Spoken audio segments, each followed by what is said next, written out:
प्यारे बच्चों नमस्कार। आज हम पढ़ते हैं कक्षा 10 की हिंदी पाठ्य पुस्तक कृति का भाग 2 में एक नए पाठ के बारे में, माता का अंचल। इस पाठ के लेखक हैं शिवपूजन सहाय जी। ये पाठ उनके उपन्यास का एक अंश है और इस पाठ में लेखक ने माँ की ममता के साथ में ग्राम्य संस्कृति के बारे में बहुत अच्छी तरीके से वर्णन किया है। प्यारे बच्चों, इस पाठ के बारे में अधिक जानने के लिए वीडियो को पूरा देखें और उम्मीद है वीडियो आपको अच्छी लगेगी और इसके द्वारा इस पाठ के बारे में बहुत ही आसान तरीके से आपको पता चल जाएगी। प्यारे बच्चों, इस वीडियो को स्किप ना करें और पाठ के बारे में संपूर्ण जो सार है वो अवश्य जानें। प्यारे बच्चों, अब पढ़ते हैं इस पाठ के संपूर्ण सार के बारे में। इस पाठ में लेखक ग्रामीण संस्कृति का वर्णन बहुत अच्छी तरीके से करते हुए बताते हैं कि उस समय समाज में जो युवा वर्ग के जो लोग थे वो मौज मस्ती से रहा करते थे और वहाँ बुजुर्ग जो थे वो कठिनता से जीवन यापन कर पाते थे। लेखक बताते हैं इस पाठ में कि उनके जो पिता हैं वो सुबह उठकर स्नान करते थे और स्नान करने के बाद पूजा पाठ किया करते थे और साथ में लेखक और उनके भाई को भी वो पूजा में बैठा दिया करते थे।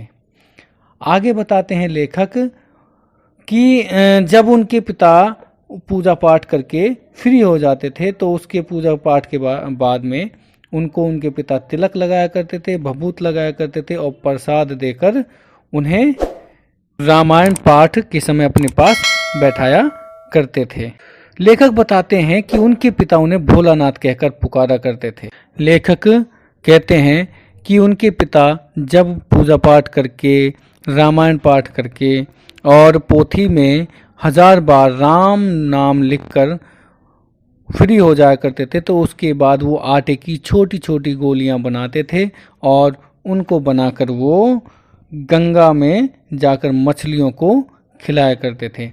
तो उस समय जब उनके पिता मछलियों को आटा डाल रहे होते थे उस समय लेखक अपने पिता के कंधों पर बैठकर हंसते थे, मौज मस्ती किया करते थे।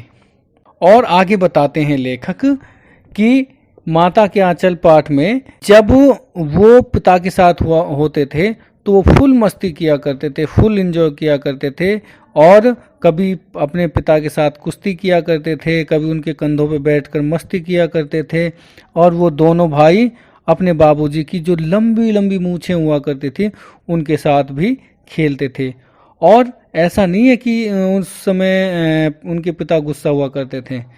लेखक बताते हैं कि बाबूजी उनसे बहुत प्यार करते थे, उन्हें कभी भी बुरा नहीं लगता था और उनके साथ वो हमेशा खेलते थे और उन्हें प्यार से चूमा करते थे। और कहते हैं कि खाना जब वो खाने का समय होता था तो बाबूजी आकर उन्हें चौके पर, चौका होता है एक जैसे हमारे यहाँ पे अब प्रेजेंट में वर्तमान में जिसे हम प्लास्टिक की 4 पाँव वाली छोटी छोटी बैठने की स्टूल होते हैं, उन्हें चौक उस समय लकड़ी के चौका हुआ करते थे जिन पर बैठकर ग्रामीण क्षेत्रों में आज भी खाना खाया जाता है। तो बताते हैं लेखक कि चौके पर बैठाकर उनके पिताजी उन्हें अपने हाथों से खाना खिलाया करते थे।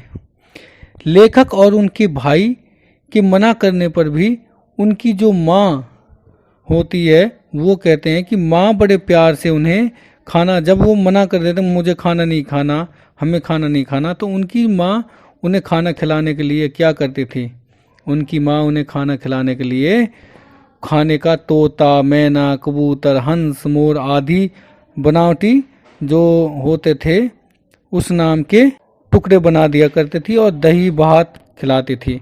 इससे क्या होता है कि बच्चे का जो मन है उसे खेल खेल में खाना भी खिला दिया करते थे। आज भी ग्रामीण क्षेत्रों में ऐसा ही होता है, जब बच्चा खाना नहीं खाता है तो उसका मनपसंद जानवर बना के, मनपसंद पक्षी बना के, मनपसंद कोई भी आकृति बनाकर उस बच्चे को खिलाया जाता है। आगे लेखक कहते हैं कि जब वो छक्कर खाने के बाद, जब खाना खाते रहते थे, खाना खिलाती रहती थी माँ, तो उनसे छक जाते थे, वो थक जाते थे साधारण से कहें तो, उसके बाद वो नंग धड़ंग ऐसे ही बगैर कपड़े पहने और ऐसे ही वो नंगी अवस्था में, नंग धड़ंग अवस्था में ही बाहर दौड़ पड़ते थे। और कभी कभी अचानक माँ पकड़ कर ले आती थी और उनकी जो चोटी होती थी, बाल होते थे, पहले ऐसा तो था नहीं जो जैसे आज वर्तमान में हर महीने में 1-2 बार हम नाई के पास जाकर बाल कटवा लेते हैं, ऐसा उस समय अधिकतर नहीं था। तो लेखक बताते हैं कि उनकी जो माँ है कभी कभी क्या करती थी, उन्हें पकड़ के लिया करती थी और उनके जो बाल होते थे बड़े बड़े उनको गूंथकर चोटी बना दिया करती थी और उन्हें कुर्ता टोपी पहनाकर ही छोड़ती थी, कपड़े पहनाकर ही छोड़ती थी। क्योंकि उस समय क्या था कि बच्चे होते थे तो समझदार नहीं थे लेखक, और वो ऐसे ही नंग धड़ंग ही बाहर खेलने के लिए निकल जाते थे। आगे बताते हैं लेखक कि वो उस समय जब माँ उनके साथ में कपड़े पहना दी तो चोटी बनाते, वो रोने लगते थे बच्चे उस अवस्था में। तो लेखक कहते हैं जब वो रोते थे, सिसकते सिसकते अपने पिताजी के पास आते थे, उनकी गोद में बैठ जाते थे और कुछ ही देर में वो फिर मस्त होकर जो बालकों का झुंड है उसके साथ निकल के फिर मौज मस्ती करने लग जाते हैं।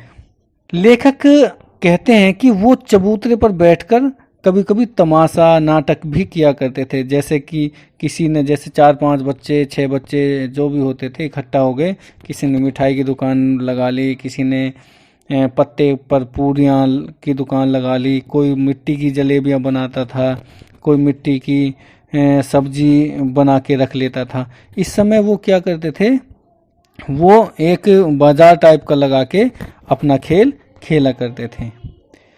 तो सभी बच्चों के साथ मिलकर वो घर बनाते थे जिसमें तिनकों का छप्पर बनाते थे, दांतुन के खंबे बना दिया करते थे, दिए की कढ़ाई बनाकर वो रख जाते थे। उसी घरौंदे में सभी पंक्ति में बैठ कर वो क्या करने लगते, जीमने लगते थे। जीमने का मतलब है कि खाने लगते थे, जैसे दावत में हम बैठकर खाना खाते हैं, तो ऐसे ही वो पंक्ति बनाकर बैठ जाते थे और खाना खाने की एक्टिंग करते थे। और उस समय वो बताते हैं लेखक कि बाबूजी भी उनके पास आ जाते थे और बैठ जाते थे और उनके साथ जीवने का वो नाटक करते थे।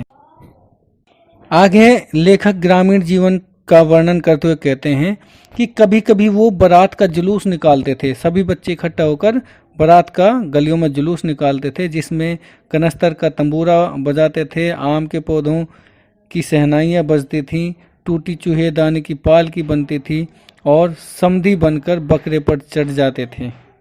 यह बारात एक कोने से दूसरे कोने तक ही जाती थी। उस समय कभी मित्र मंडली इकट्ठी होकर खेती करने लगती थी। इस प्रकार के नाटक वो दिन प्रतिदिन खेला करते थे।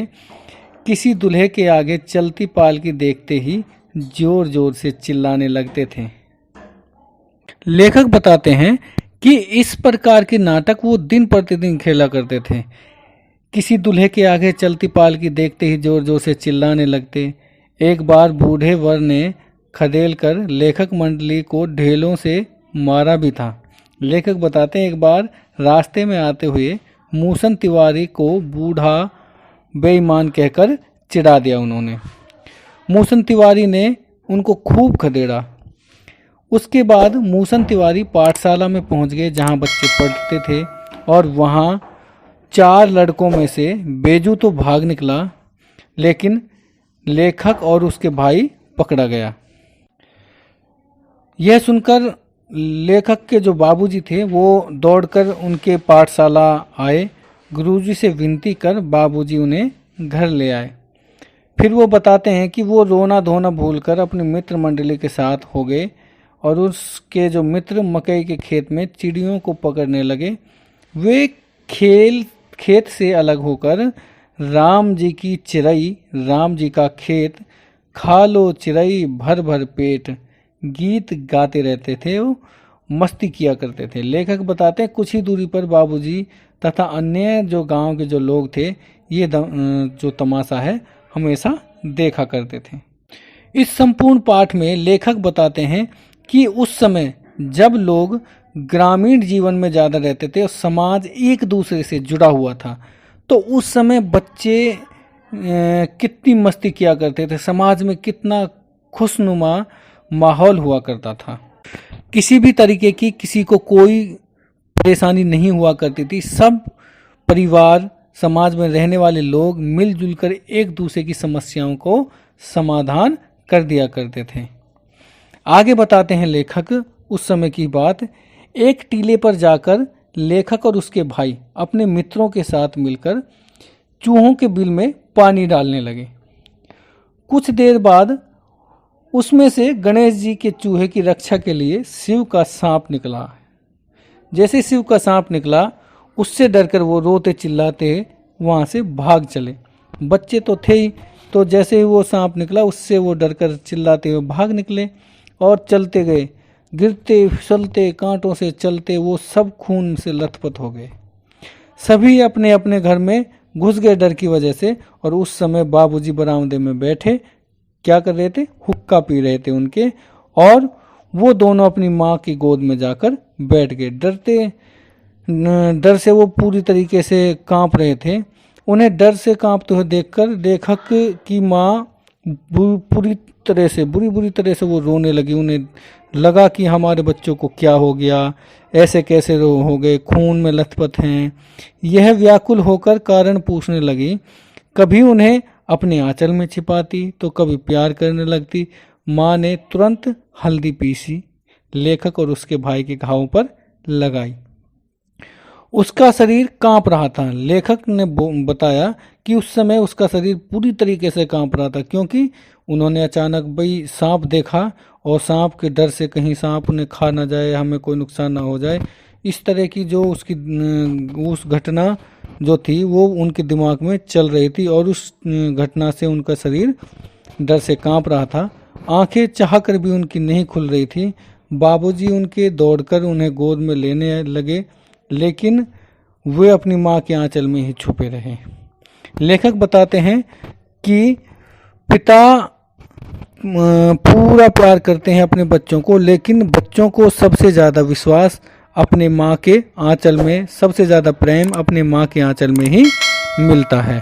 इस पाठ में लेखक ने एक बात और क्लियर की है कि पिताजी हमारे पूरा हमें सपोर्ट करते हैं, प्यार करते हैं, लेकिन जो हमारा विश्वास होता है, जो हमारी दिल को तसल्ली देने वाली शांति जो हमें मिलती है, वो हमें हमारे माँ के आंचल में ही, माँ की ममता में ही हमें मिलती है।